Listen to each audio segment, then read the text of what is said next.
This is part 3 of my 2JZ teardown. In the last video, I was working on getting the cams off. This would give me access to the head bolts, which would allow me to remove the head. Unfortunately, I ran into a really big problem. Taking off the head bolts, I accidentally stripped one of the head bolts and I had to drill it out.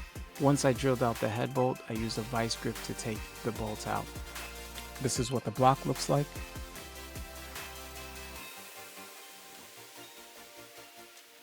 From what I can see here, no expert, but it seems like just your normal wear and tear.